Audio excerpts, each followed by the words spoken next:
महात्मा गांधी काशी विद्यापीठ के छात्रों ने विश्वविद्यालय प्रशासन के खिलाफ अनोखे अंदाज में विरोध दर्ज कराया।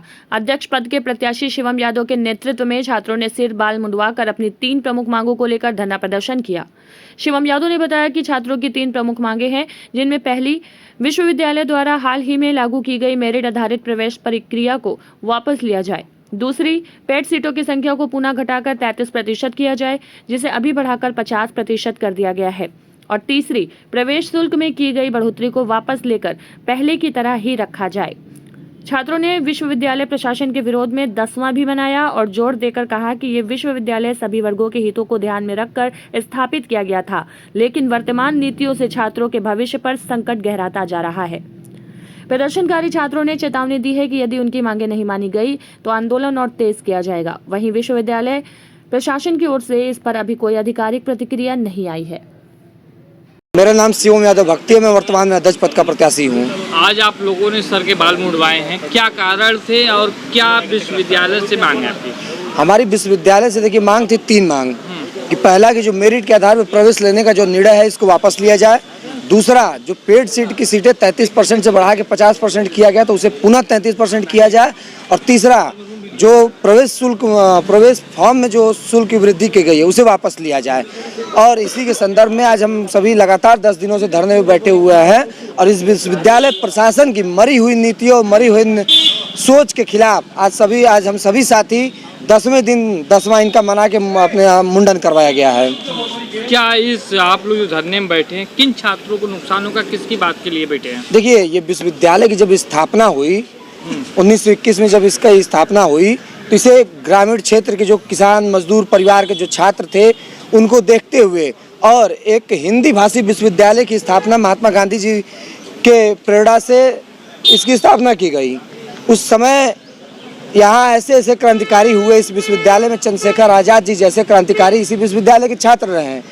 और जब असहयोग आंदोलन के समय जब सारे नेताओं को गिरफ्तार करके जेल में डाल दिया गया था, तो ऐसे समय में यहाँ के छात्र अगल बगल के जिलों की कमान संभाल के उस आंदोलन को आगे बढ़ाए। और आज यहीं के छात्रों के ऊपर ऐसा जुल्म हो रहा है कि इन छात्रों को यहाँ यूनिवर्सिटी आने से रोका जा रहा है।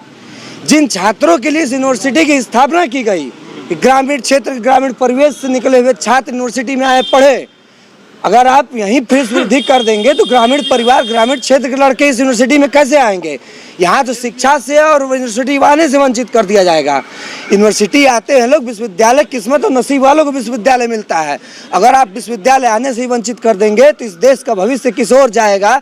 इस देश में विश्वविद्यालय से सिद्धांतवादी लोग और विचार इस विश्वविद्यालय से निकलते हैं और ऐसे में विश्वविद्यालय का तानाशाही निर्णय एकदम छात्र विरोधी निर्णय है विश्वविद्यालय का। आप बता रहे, देखिए, एक तरह से मेरिट जो है सीबीएसई या यूपी या कई सारे बोर्ड है इस उत्तर प्रदेश में, जो ग्रामीण क्षेत्र के छात्र हैं ज़्यादातर यूपी बोर्ड से जुड़े हुए हैं और जो शहरी क्षेत्रों के छात्र हैं वो शहर में रह के सीबीएसई बोर्ड के स्कूलों में पढ़ते हैं। शिक्षा से, देखिए, शिक्षा के लिए मैं नहीं कुछ बोलूँगा, लेकिन जो ग्रामीण परिवेश में छात्र पढ़ते हैं उनको शिक्षा में कहीं ना कहीं हर चीज़ों का अभाव रहता है। ऐसे में वो अपनी शिक्षा किस अभाव में पूरी कर रहे हैं, इससे उनका परसेंटेज डाउन आता है। और यही सीबीएसई बोर्ड का अगर परसेंटेज देखा जाए तो मिनिमम 70% से उनका स्टार्टिंग रहता है, 70 के ऊपर ही रहता है। तो अगर इनका 70 के ऊपर अगर सीबीएसई का रहेगा, वहीं यूपी का 60 रहेगा, 58 रहेगा, 55 रहेगा, तो कैसे छात्रों के बीच समानता पाई जाएगी? साफ तौर पर छात्रों के बीच असमानता रहेगी। आप लोगों की मांग है कि जिस तरह एंट्रेंस होता पुनः जैसे हमेशा से एंट्रेंस होते आया है उसी तरह एंट्रेंस होता रहा है। अभी पिछली बार का मैं एक डाटा बता रहा हूँ, बीकॉम में 51% पाने वाला छात्र मेरिट लिस्ट में जब एंट्रेंस एग्जाम हुआ तो बीकॉम के मेरिट लिस्ट में पहले नंबर पे था। और इस बार अगर वही मेरिट पे अगर ये होता है, प्रवेश प्रक्रिया होती है, तो मेरा वादा है कि अगर 70% से नीचे बीकॉम में एडमिशन नहीं होगा तो 70% के नीचे वाले लड़के जाएंगे कहाँ?